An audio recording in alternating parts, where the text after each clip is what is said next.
Hello, hello, hello, everyone. I am your host, Rickdrika Bennett, and welcome to the Enricher Business Circle. I am super excited with our guest that we have on today. Today we have Stacy Terrell, who is a career ownership coach. And on this episode, we want to basically provide a roadmap for professionals who are feeling trapped in their corporate careers. So, Stacy, welcome. Thank you. It's great to be here. So, Stacy, could you tell the audience more about your background and what it is that you do? Sure. Yeah. Well, my background is in human resources. Hmm. So I've been enjoying coaching leaders and employees for most of my career. But for the last 2+ years, I've been a career ownership coach. So I work specifically with individuals who are thinking about a career transition Hmm. and how to do that. So they might have gone through a layoff, they might just be unhappy in their current career, and we work together to uh, define their goals and their family goals and seek some alignment in their career goals with their personal goals. So, I would have to ask, what made you transition from corporate HR to becoming a career coach? Oh, so many stories I could tell you, so many stories, right? But I think like a lot of people, you kind of you get in a rut, right? You like end up in a career and you just keep doing that thing. Like I'd found HR very early in my career out of school, and I was good at it and kept getting promoted, kept doing it, doing it, doing it. And when I finally got to a place where I could take a breath and say, well, what do I really like about this? And what do I really not like about it?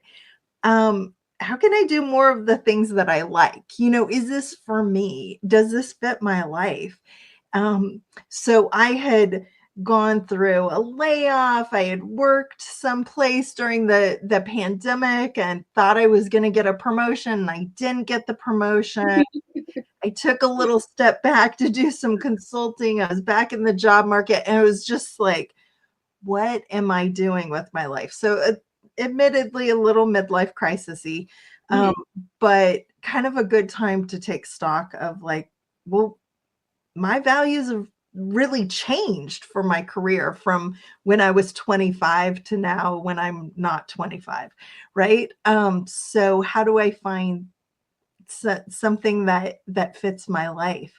And I met a career ownership coach and kind of went through the same process that I take my clients through, Mhm. and it was super illuminating to me. Kind of helped me see where do I want my impact, what do I want my time and efforts going to, how do I make that happen? Okay. I think that's awesome. I think a lot of people are fear of change, and Yeah. that can be a major barrier for them. But when you also said that you were connected to a career ownership coach, which kind of sounds very powerful. How do you define career ownership? Yes. Well, I think, maybe some in your audience can relate. Like, I did a lot of changing and shifting of myself to fit into my corporate and organizational roles, Mhm. right? So I gave up time with my family to meet demands of work. I gave up some of my education goals to meet demands of my work, and was asked to make some ethical decisions, and instead got laid off as I didn't do that because of my work. So I think a lot of us, we change ourselves to fit those positions. And career ownership is really about thinking, instead of changing yourself to fit the position, how do you find positions uh, or opportunities that will fit you without you changing. And first, that takes a minute to figure out who you are, right? What your goals are and where you're headed. And then how do you match up your work, your career life with those things? Right. Because it sounds like when you're in a space of owning or going through career ownership, it's not like you're going out looking for a new job because you got laid off, but it's more so about evaluating yourself to see if you're in the right lane for where you want to go. You're exactly right. You're exactly right. So often when we have those bumps, I've Mhm. been through a layoff, right? Like that can be really traumatic. And we think like, okay, we just need another job. But when we have those moments, if you can have the luxury of taking a moment for some self-reflection, like Mhm. where am I really headed? What aligns with getting me to my goals? It might very well be another job in the same industry, same type of job position, but a lot of times it might be something different or being open to, Mhm. trying something new or evaluating something new. So if a person is in a space where they're struggling, um, and they may be getting ready to be laid off or they're stressed with their current job in corporate, what are some action steps that you would recommend them to take so that they can be evaluating themselves and making sure they're owning where they are in their current space? Yeah. Yeah. So often we feel that like we know when something bad is going to happen, or we start feeling like, oh, I got to get in front of this. Right. I think at that point, I'm going to plug coaching, right? Like it's a great time to talk to a coach, but really to take some time to think through and write down what are your goals. So what I do with my clients is we look at what are your income, lifestyle, wealth, equity goals. Mhm. Where are you headed? Um, what fits your life right now? In this place, what are your goals? Often it can be helpful to talk to another person about those or have some accountability to have some think time on those goals, get them written down. Mhm. People who write down their goals are 3 times more likely to achieve them. So we do write it down, get a vision statement or a North Star statement together. Um, and then what I do with folks is we really then try to open the curtain a little more to see some possibilities. So I think when people are feeling caught in that trap or a little depressed about their current situation, taking a moment to set some strategy for yourself. What are those goals? But Mhm. then also look for the hopeful things of it doesn't really have to be like that, or you don't have to be in that situation long term. There are lots of options out there. How do you see them? I love it, and especially when you're doing it, it's a way of taking accountability. And with their background of spending so many years in HR, I know that you probably have experienced that people don't always take the news of not being able to stay or getting laid off not too well. So, what would be your advice to people who may experience a pitfall in corporate that will make sure that they're transitioning or exiting that space the right way so that they don't burn a bridge that could harm them in the future? Yeah. Yes. So we all react differently to that news and different at different times, right? Because all everybody's got a life going on Mhm. too. Um, so I think what I've seen the most successful people who've navigated those unexpected turns really take it as a moment of, often I hear from my clients, I was thinking about leaving or I was scared to leave, but then I got laid off. Like they're probably the universe is maybe pushing you out there a little bit. So sometimes things happen for a reason, even though it's so disruptive. I Mhm. think allowing us to have some time to be upset or to even feel grief over you had a vision of your future and what that would look like with this organization, and now that's really changed. So to feel some grief, you might feel like you were not treated really well in Mhm. that process. A lot of times, we don't do a good job exiting employees, and you really feel like, I've given you guys so much, and you just put my stuff in a box and put me on the curb, right? And working through those feelings, but then taking it as an opportunity. Okay, the universe has pushed you out of the nest. What do you do next, right? Like, how do you take charge flipping over to the next chapter of your career? And finding people who could be supportive and encouraging to you, but also challenging you to, we got to keep looking forward. How do we take some action, make some plans? Awesome. Could you possibly share like a client journey or experience of someone who basically had to go through that process and had a successful transition to owning where they were, of what it looked like before and what it looked like after? Yeah, yeah. So I worked with a client last year that has this great story, right? So he had been a leader in multiple organizations. He was a vice president. The company got bought. He thought he was going with the new team, and he got cut kind of unexpectedly. And it like it really was upsetting. Like they were like, okay, you're done today, right? Like here's the door. And so immediately, like he hadn't even left the parking lot yet. He's calling his network. He's getting new interviews set up. He and I started working together, and often he would even put me on hold so he could take a call to, this guy might have a job for me. And he was ready to jump right back into what he was doing. Mhm. And the longer we worked together, it, you could kind of see like the veil lifting, right? And he's like, I don't want to keep doing the same stuff. Like, what am I doing? I'm doing the exact same thing. Okay, what are we going to do?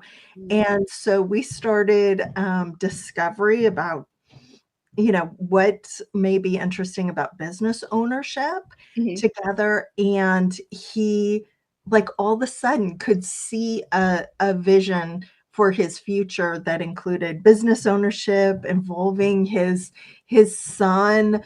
And it was like, oh yeah, okay, here I can go. So I think for some people, like, that switch happens. For others, they kind of need a little time to think about what, do I want to kind of get back into what I was doing? Do I want to think about doing something different? What do I need more of? What do I need less of in my life? And taking that time to really then almost see, like, what else is possible. I've been on a certain track. Could I jump the track? What would that look like? What do other people do in this situation? And hearing those stories too can be super encouraging.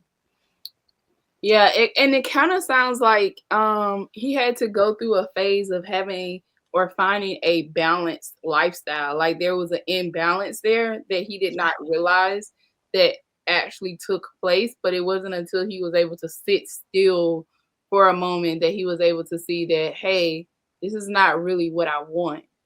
Yes. And then the meantime, like, his wife was over his shoulder saying, what are you doing? Like, you're not happy. What are you doing? You're not happy. And he was like, no, no, no, I'm not going to listen to that, until it was like, oh yeah.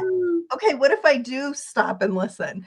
Um, so yeah, often we have those voices in our ears too. It's hard to stop and consider something new.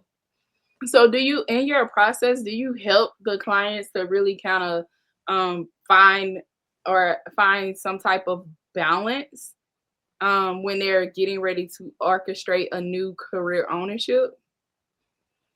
Yeah, so it's really all about those goals, Mhm. right? And having the defined goals and remembering why you're doing something, right? So if our goal is to spend, have more freedom in our schedule so we can, you know, go to the little league games or pick our kids up from school, and then we go into business ownership, but we're working 24/7 and we never pick the kids up from school and we're still missing the games, then we've missed the point, right? Like Mhm. we've traded one thing for another. So really calling back to those goals, like why are you going to do this? How is this new career, if it's working for somebody else or working for yourself, how is that going to enable you to get to your goals and live that life that you see for yourself out on the horizon? Awesome. So I would definitely say that this is very powerful, especially with people getting in a place of just owning themselves and having some type of balance in their lives. Yeah, And there are a lot of people who don't have work-life balance. And even as entrepreneurs, yeah. we often struggle to have work-life balance. So I definitely think that your career We're field all workaholics, right? is It's just amazing. kind of what the work is. Yes, so having some discipline is good. Yeah, and because as an entrepreneur, I know for myself, like when I first started, because I wanted stuff to get off the ground so Yeah, quickly, so fast, um, that I wasn't always doing work-life balance. I would spend about 90% of my week so focused on business that I was letting other stuff for family and things like that drop right. through the cracks. And if I could get invited to something and I'd be like, "Oh, I gotta work." And so I definitely know that there's this space where we're not always trying to balance things out. And Mhm. then I also know that there are times where we need to focus a little bit more on career and less on family, and then a Yeah, little bit more on family and less on career. yeah. But it's not always going to be a 50-50 balance. Yeah, yeah, I think you're right on with that, right? There are different seasons where we need more lifestyle, more income, right? Like what does that look like when you're starting a business? It might be way more intense than once you're 5 years in, right? But again, kind of knowing what it is that you want Mhm. and fitting those goals. Those goals might change every couple of years or 5 years or whatever. Um, but knowing, okay, why am I working? Like why am I saying no to the picnic? And I'm here in the studio, right? Like knowing why. And then other times it's like, no, I could put this on hold. Like my boss is going to let me have the afternoon off, and we'll hang out. Yeah. So I think again, like keeping those goals top of mind. So, do you think that whether you're in corporate or whether you are a business owner, you should have moments of evaluation to see whether or not you need to reevaluate your goals? Because I think that for me, for example, I created a business plan when I first started my business, but 3 years down the road, my business shifted, and I had to update my business plan. Yeah. And in life, things like that happen. So, do you feel like there is a point where we should kind of audit ourselves and re-audit the goals that we want to accomplish? Yes, I think you're right on, and kudos for doing that. Um, yeah, and that's hard because a lot of time, like when we work in a business, often the business is reevaluating their Mhm. strategic plan every couple years, revisiting. But with our lives, we tend to say like, "Oh, this is my mission, and this was my mission when I was 10 years old, and that's the mission." It's like I didn't know what I was gonna be like, back then. I didn't know what life was gonna be like a few years ago. And so I think evaluating those goals, and as your career changes, as your life changes, yeah, having those periodic matchups. Like, am I aligned? Am I bending in ways that I really don't want to, or aren't going to serve me long term? What could that look like? Yeah, Awesome. absolutely. I think that your experience in corporate really helped you to kind of define your purpose and bring balance into its own terms. So, for listeners and people who may be commuting, listening to the show in their free time, or driving to the office or from the office, what is one piece of advice that you would give to them so that they can have like a sense of hope and agency for right now? Yeah. Um, that one piece of advice. Um, I I think I sound like a brokered record with the goals, right? I think understanding why you're doing something. What is your why? That helps us do hard things, uncomfortable things, but knowing kind of what is your why. And then also that where you are now doesn't have to be where you are always, right? There are lots and lots of ways to make life possible. And so sometimes it can be really liberating just to look at those options or know you have options. So when you're walking into to work, like they're not the only game in town, right? Like you could do other things, or multiple things if you wanted to. And so I think that also sometimes that empowerment that comes from knowing, I don't have to do what you say. Like I can do it myself if I wanted to. I'm choosing to be here, right? Because it's serving me. But you could choose something else later down the road if you wanted to. I love it, and especially because I remember years ago, one of my mentors had me to do this exercise called the 7 whys, and Uh-huh.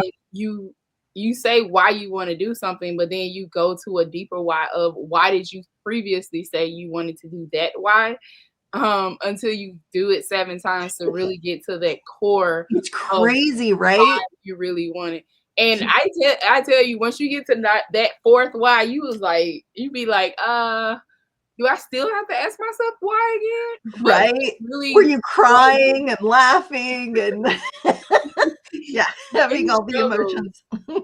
And I know, and even with my clients today, when I'm teaching them different strategies, I tell them to fall in love with the destination, but not the roadmap to get there. Because the Mm, roadmap good. can always change, but as long as you reach the destination, you're always good. And you stay pointed in that right direction, Mhm. right? Even when you take a little detour, you're still pointed in the right direction. I love that. Yeah, So absolutely. thank you so much, Stacy, for being incredible and vulnerable and sharing your experiences of your path to where you are now. And if there's anyone who's listening that would like to get in contact with you later on, could you please share how they can get further explore how to connect with you? Yeah, absolutely. I offer complimentary coaching.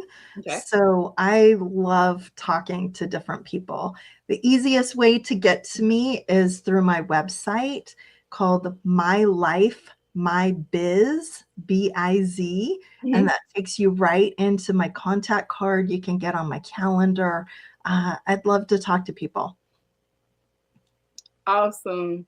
Okay, to all of my listeners, I hope you enjoyed this conversation. And if this conversation resonates with you, please make sure you share it with a friend or a colleague who you basically know that is dreaming to have a different career path. And sometimes the greatest gift that we can share with someone else is a permission to help them to dream. So until next time, be well, take care of yourself, and make small steps towards being the best of you.